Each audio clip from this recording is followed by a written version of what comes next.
இஸ்மாயில் அலைஹிஸ்ஸலாம் அவர்களின் கதை மிகவும் நீண்ட காலத்திற்கு முன்பு நபி இப்ராஹிம் அலைஹிஸ்ஸலாம் அவர்களும் அவரது மனைவி சாராவும் ஒரு பாலைவனத்தின் வழியாக பயணம் செய்து கொண்டிருந்தனர். அவர்கள் பல நாட்களாக பயணம் செய்து வந்தனர். ஒரு நாள் அவர்கள் ஒரு கொடிய அரசனின் ஆட்சிப் பகுதிக்குள் நுழைந்தனர்.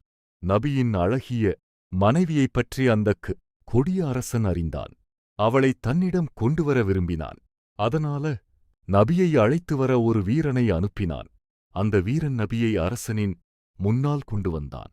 உங்களுடன் இருக்கும் அந்த பெண் யார் என்று கொடிய அரசன் கேட்டான். நபி, அவர் என் சகோதரி என்று பதிலளித்தார். பின்னர் அரசன் சாராவை தனது அரண்மனைக்கு அழைத்து வரும்படி நபியிடம் கூறினான். என் நாட்டில் அனைவரும் பேசிக் கொண்டிருக்கும் இந்த அழகிய பெண்ணை நான் பார்க்க விரும்புகிறேன் என்றான். நபி தனது மனைவியிடம் சென்று, அரசன் உன்னைச் சந்திக்க விரும்புகிறான். நான் அவனிடம் நீ என் சகோதரி என்று கூறியுள்ளேன். ஆகவே நீ என் மனைவி என்று ஒருபோதும் சொல்லாதே என்றார். சாரா அரண்மனைக்குச் சென்றபோது அரசன் அவளது அழகைக் கண்டு மயங்கினான். அவளைத் தனது கைகளால் தொட முயன்றான். ஆனால் அவனது கை சாராவை நெருங்கிய உடனே அது விறைத்துவிட்டது. அவனால் அதை அசைக்க முடியவில்லை. அந்த கொடிய அரசன் பயந்து போனான். தயவு செய்து எனக்காக அல்லாஹ்விடம் பிரார்த்தனை செய்யுங்கள். நான் உங்களுக்கு எந்தத் தீங்கும் செய்ய மாட்டேன் என்று கேட்டுக்கொண்டான். சாரா அல்லாஹ்விடம் பிரார்த்தனை செய்தபோது அவனது கைகள் அற்புதமாக குணமடைந்தன. ஆனால் கைகள் குணமான உடனேயே அந்த முட்டாளரசன் மீண்டும் சாராவைத் தொட முயன்றான். இரண்டாவது முறையாகவும் அவனது கைகள் விறைத்துவிட்டன. அவனால் அவற்றை அசைக்கவே முடியவில்லை. தயவு செய்து எனக்காக அல்லாஹ்விடம் பிரார்த்தனை செய்யுங்கள். இனி உங்களுக்கு ஒருபோதும் தீங்கு செய்யமாட்டேன் என்று அரசன் கூறினான். சாரா மீண்டும் அல்லாஹ்விடம் பிரார்த்தனை செய்தார். அவனது கைகள் இரண்டாவது முறையாகவும் குணமடைந்தன. இந்த முறை சாரா சாதாரண பெண் அல்ல என்பதை அரசன் உணர்ந்தான். அதனால் அவளுக்கு ஒரு பரிசு அளித்தான். தனது எகிப்திய பணிப்பெண்களில் ஒருவரான ஹாஜரை அவளுக்கு பரிசாக வழங்கினான். பின்னர் சாரா வீட்டிற்கு திரும்பினார். சாரா திரும்பி வந்தபோது நபி என்ன நடந்தது என்று கேட்டார். அல்லாஹ் அந்த கொடிய அரசனுக்கு ஒரு பாடம் கற்பித்தான். மேலும் அவன் எனக்கு ஹாஜர் என்ற பணிப்பெண்ணை வழங்கினான் என்று சாரா பதிலளித்தார். ஆண்டுகள் கடந்தன. நபி வயதானார். அவரது தலைமுடி நரைத்தது. ஆனால் அவர் மக்களை அல்லாஹ்வின் பக்கம் அழைக்கும் பணியைத் தொடர்ந்து செய்தார். சாராவும் வயதானார். இனி தன்னால் குழந்தை பெற முடியாது என்பதை உணர்ந்தார். அதனால் நபி ஹாஜரைத் திருமணம் செய்யும்படி கேட்டுக்கொண்டார். மேலும் அல்லாஹ் அவர்களுக்கு ஒரு குழந்தையை அருள வேண்டும் என்று பிரார்த்தனை செய்தார். சில மாதங்களுக்குப் பிறகு ஹாஜர் ஒரு ஆண் குழந்தையை பெற்றெடுத்தார். அவருக்கு இஸ்மாயில் அலைஹிஸ்ஸலாம் என்று பெயரிட்டனர். இப்போது நபி மிகவும் வயதானவராக இருந்தார். ஒருநாள் காலையில் அல்லாஹ் தம்மிடம் ஏதோ ஒன்றைச் செய்ய விரும்புகிறான் என்று அவர் உணர்ந்தார். அவர் ஹாஜரிடம் சென்று, இஸ்மாயிலை எடுத்துக்கொள், ஒரு நீண்ட பயணத்திற்கு தயாராகு என்றார். இப்ராஹிம் அலைஹிஸ்ஸலாம் அவரது மனைவி மற்றும் கையிலிருந்த குழந்தை ஆகியோர் நீண்ட காலம் பயணம் செய்தனர். அவர்கள் பல நாட்கள் நடந்தனர். இறுதியாக அல்மர்வா மலையின் அருகிலுள்ள வறண்ட பள்ளத்தாக்கை அடைந்தனர். அங்கு பழங்களும் இல்லை, மரங்களும் இல்லை, உணவும் இல்லை, தண்ணீரும் இல்லை. உயிர் வாழ்வதற்கான எந்த அறிகுறியும் அந்த பள்ளத்தாக்கில் காணப்படவில்லை. பின்னர் நபி தனது மனைவியையும் மகனையும் சிறிதளவு உணவு மற்றும் தண்ணீருடன் அங்கே விட்டுச் சென்றார். அது 2 நாட்களுக்கு கூட போதாத அளவாக இருந்தது. பின்னர் அவர் திரும்பி நடக்கத் தொடங்கினார். அவரது மனைவி அவசரமாக அவரை பின்தொடர்ந்தார். எங்களை இந்த வெறிச்சோடிய பள்ளத்தாக்கில் விட்டுவிட்டு நீங்கள் எங்கே செல்கிறீர்கள் என்று அழுதார். ஆனால் நபி எந்த பதிலும் கூறாமல் தொடர்ந்து நடந்தார். அவர் மீண்டும் அழைத்தார். ஆனால் நபி அமைதியாகவே இருந்தார். இறுதியில் நபி தன்னிச்சையாக இதை செய்யவில்லை என்பதை அவர் புரிந்து கொண்டார். இது அல்லாஹ்வின் கட்டளை என்பதை உணர்ந்தார். இதைச் செய்ய அல்லாஹ் உங்களுக்கு கட்டளையிட்டானா என்று கேட்டார். நபி தலையசைத்துவிட்டு தொடர்ந்து நடந்தார். அப்போது அந்த மகத்தான பெண்மணி கூறினார், உங்களுக்கு இந்த கட்டளையை வழங்கிய அல்லாஹ் எங்களுடன் இருப்பதால் நாங்கள் ஒருபோதும் அழிந்து போக மாட்டோம். நபி தனது மனைவியையும் மகனையும் மக்கள் இல்லாத பாலைவனத்தில் விட்டு வந்ததால் மிகவும் வருத்தமடைந்தார். அவர்களுக்கு போதுமான உணவை வழங்குமாறும் நல்ல மனமுடைய மக்களை அவர்களிடம் அனுப்புமாறும் அல்லாஹ்விடம் பிரார்த்தனை செய்தார். நபி விட்டுச் சென்ற தண்ணீரைக் குடித்து ஹாஜர் ரலியல்லாஹு அன்ஹா தனது குழந்தைக்கு பால் கொடுத்தார். ஆனால் அந்தத் தண்ணீர் விரைவில் தீர்ந்துவிட்டது. அதனால் இருவரும் மிகவும் தாகமடைந்தனர். சிறிது நேரத்திற்குப் பிறகு குழந்தை தாகத்தால் அழத் தொடங்கியது. ஹாஜர் ரலியல்லாஹு அன்ஹா அருகிலிருந்த அல் மர்வா என்ற குன்றுக்குச் சென்று யாரையாவது காணலாம் என்று நம்பினார். அவர் அங்கே நின்று சுற்றிப் பார்த்தார். ஆனால் யாரையும் காணவில்லை. பின்னர் அல் சஃபா என்ற மற்றொரு குன்றுக்குச் சென்றார். அங்கேயும் யாரையும் காணவில்லை. இவ்வாறு அந்த 2 குன்றுகளுக்கும் இடையில் 7 முறை ஓடினார். கடைசியாக அல் மர்வா குன்றின் மீது ஏறியபோது அவர் மிகவும் களைப்பாக இருந்தார். அவர் தனது குழந்தையின் அருகில் அமர்ந்தார். அப்போதுதான் ஒரு குரலைக் கேட்டார். அவர் அமைதியாக இருந்து மீண்டும் அந்த குரலைக் கேட்கக் காத்திருந்தார். 2வது முறையாக அந்த குரலைக் கேட்டபோது, யார் நீங்கள் என்றாலும் பரவாயில்லை, உங்கள் குரலை நான் கேட்டுவிட்டேன். எனக்கு உதவ ஏதாவது உங்களிடம் இருக்கிறதா என்று கூறினார். அப்போது ஒரு மலக்கை வானவரை பூமியைத் தோண்டிக் கொண்டிருப்பதைக் கண்டார். அந்த மலக்கு தொடர்ந்து தோண்டினார். இறுதியில் அங்கிருந்து தண்ணீர் பொங்கி வெளிவந்தது. அது ஒரு அற்புதமாக இருந்தது. தண்ணீரைக் கண்டவுடன் அவர் அதற்கருகே ஓடி சென்று அதைச் சுற்றி ஒரு சிறிய தடுப்பை அமைத்தார். தன் கைகளால் தண்ணீரை அள்ளிக் குடித்தார். பின்னர் தண்ணீர் பையை நிரப்பிக் கொண்டு தனது குழந்தையிடம் ஓடினார். அவ்வாறு தண்ணீர் பொங்கி வெளிவந்த இடமே சம்சம் என்று அழைக்கப்படுகிறது. சில நாட்களுக்குப் பிறகு சிலர் மக்காவின் வழியாக பயணம் செய்து கொண்டிருந்தனர். அவர்கள் அல் மர்வா பகுதியின் மீது பறவைகள் வட்டமிடுவதைக் கண்டனர். அங்கு தண்ணீர் இருக்கலாம் என்று நினைத்தனர். அவர்கள் அல் மர்வாவை நோக்கி நடந்து சென்றனர். அங்கே சென்றபோது ஒரு பெண்ணும் ஒரு குழந்தையும் தண்ணீரின் அருகில் இருப்பதைக் கண்டு ஆச்சரியமடைந்தனர். நாங்கள் இங்கே தங்கி இந்த தண்ணீரை பயன்படுத்தலாமா என்று அவர்கள் கேட்டனர். ஹாஜர் ரலியல்லாஹு அன்ஹா சம்மதித்தார். அவர்கள் சம்சம் நீரை குடித்தனர். மேலும் பலரும் அங்கு வந்து குடியேறத் தொடங்கினர். அந்த முழு பள்ளத்தாக்கும் உயிர்ப்புடன் மாறியது. இப்பொழுது ஹாஜரும் அவரது குழந்தையும் தனியாக இல்லை. இஸ்மாயில் அலைஹிஸ்ஸலாம் வளர்ந்து அங்கு குடியேறிய மக்களிடமிருந்து அரபு மொழியைக் கற்றுக்கொண்டார்.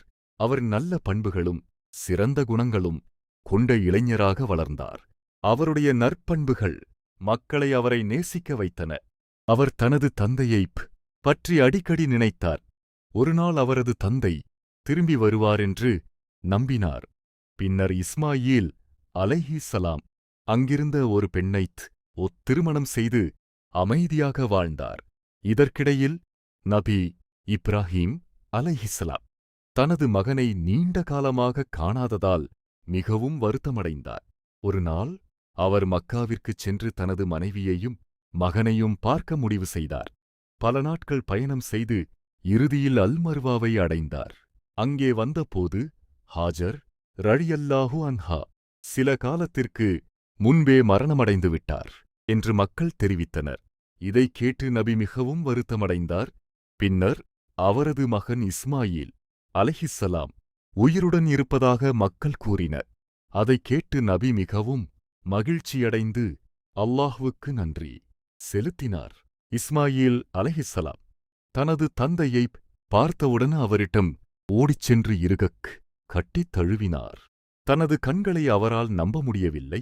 நீண்ட காலத்திற்குப் பிறகு தனது தந்தையைப் பார்த்ததில் அவர் மிகவும் மகிழ்ச்சியடைந்தார். அது இருவருக்கும் மிகுந்த மகிழ்ச்சியான தருணமாக இருந்தது. ஆனால் ஒருநாள் அல்லாஹ் இப்ராஹீம் அலைஹிஸ்ஸலாம் அவர்களை சோதிக்க முடிவு செய்தான். ஒரு இரவு நபி தூங்கிக் கொண்டிருந்தபோது ஒரு கனவு கண்டார். அந்தக் கனவில் அல்லாஹ்வுக்காக தனது மகனை பலியிடுவதை அவர் கண்டார். நபி விழித்தெழுந்தார். அது ஒரு கனவு மட்டுமே என்று நினைத்து கவனிக்கவில்லை. ஆனால் அடுத்த இரவும் அதே கனவை மீண்டும் கண்டார்.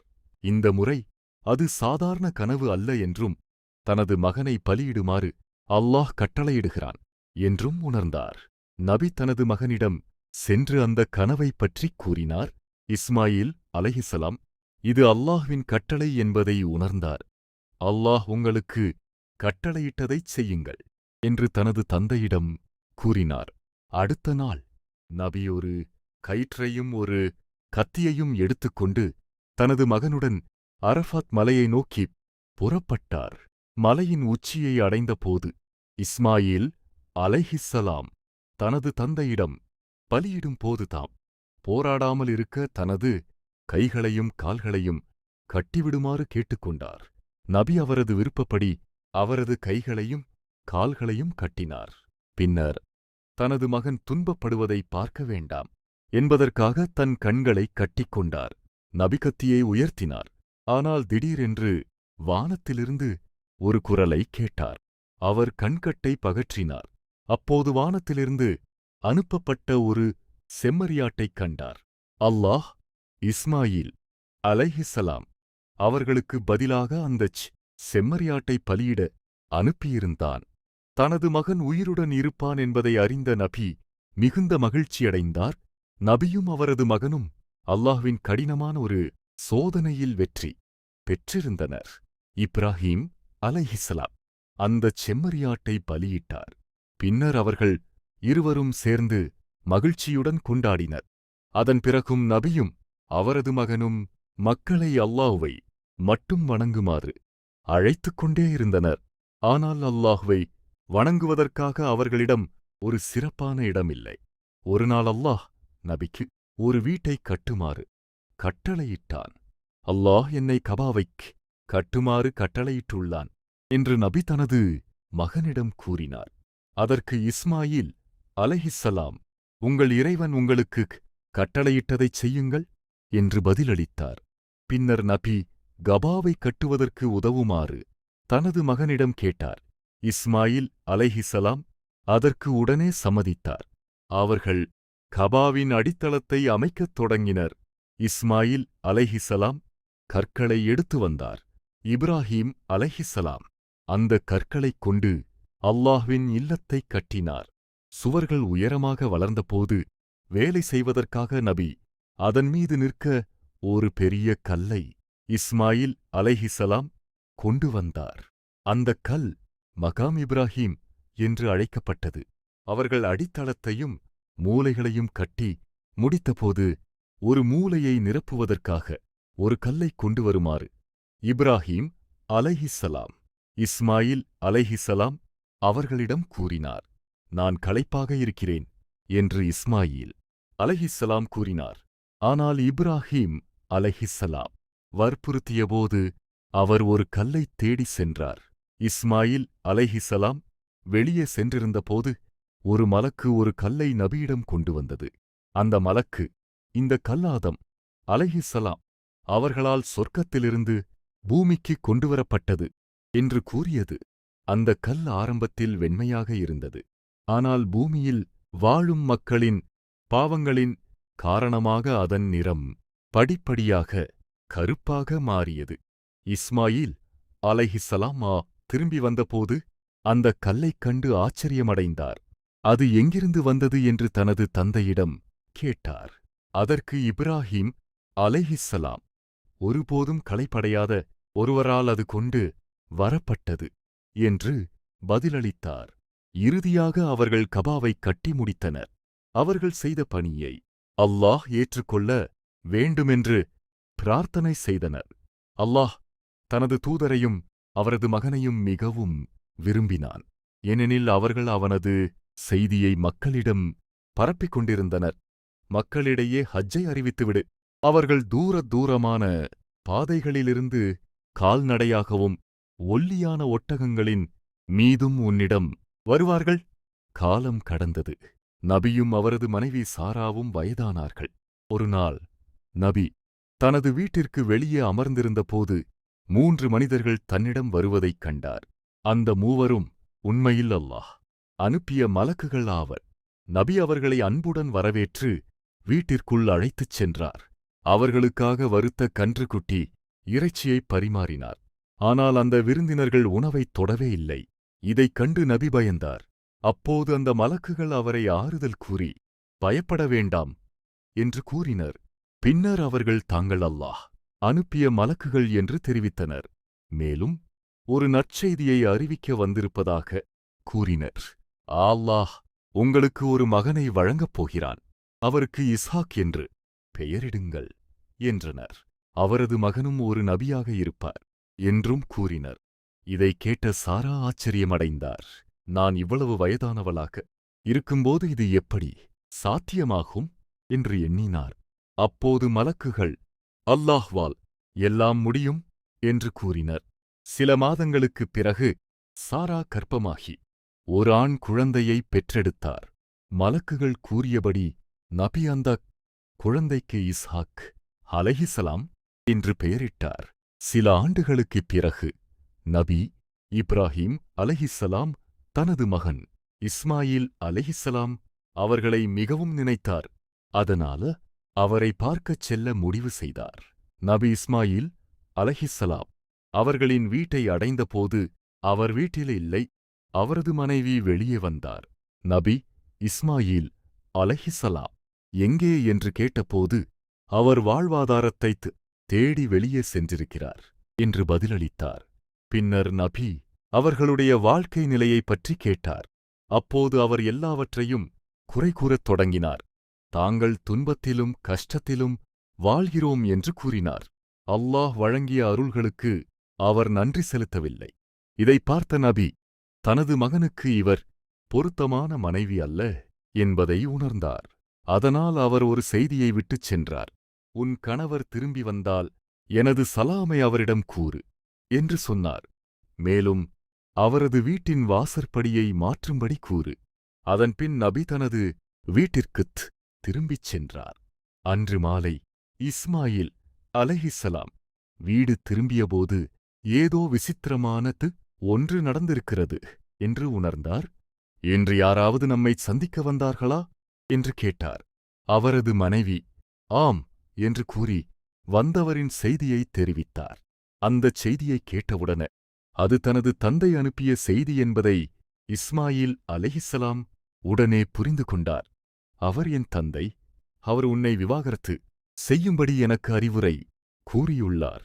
நீ உன் குடும்பத்தாரிடம் திரும்பிச் செல்லலாம் என்று கூறினார். அவர் தனது குடும்பத்தாரிடம் திரும்பிச் சென்றார். பின்னர் இஸ்மாயில் அலைஹிஸ்ஸலாம் வேறொரு பெண்ணை திருமணம் செய்து கொண்டார். நீண்ட காலத்திற்குப் பிறகு நபி இப்ராஹிம் அலைஹிஸ்ஸலாம் மீண்டும் தனது மகனை பார்க்க வந்தார். இந்த முறை அவரது புதிய மனைவி கதவைத் திறந்தார். நபி முன்பு போலவே அதே கேள்விகளைக் கேட்டார். அவருடைய பதில்கள் அவர் நன்றியுள்ளவரும் நல்ல குணமுடையவரும் என்பதை வெளிப்படுத்தின. அவர் அல்லாஹ் வழங்கிய எல்லா அருட்கொடைகளுக்கும் தொடர்ந்து நன்றி கூறிக்கொண்டிருந்தார். இதைக் கேட்ட நபி மிகவும் மகிழ்ச்சியடைந்தார். உன் கணவர் வீடு திரும்பியதும் எனது சலாமை அவரிடம் கூறு என்று நபி கூறினார். மேலும் இந்த வீட்டின் வாசற்படியை உறுதியாக வைத்திருக்கும்படி கூறு. அன்று மாலை இஸ்மாயில் அலைஹிஸ்ஸலாம் வீடு திரும்பி அந்தச் செய்தியைக் கேட்டபோது மிகவும் மகிழ்ச்சியடைந்தார். அவர் என் தந்தை என்று இஸ்மாயில் அலைஹிஸ்ஸலாம் கூறினார்.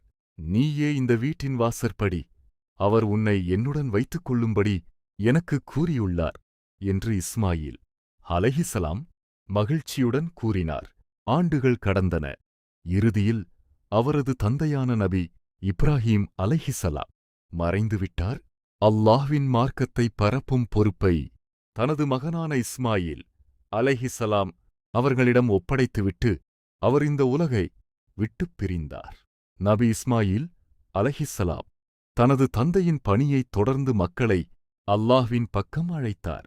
அவர் தனது வாழ்நாள் முழுவதும் அல்லாஹ்வுக்கு கீழ்ப்படிந்து வாழ்ந்தார். அவரது வாழ்க்கை பொறுமை, இறைநம்பிக்கை, கீழ்ப்படிதல் மற்றும் தியாகத்தின் சிறந்த எடுத்துக்காட்டாக அமைந்தது.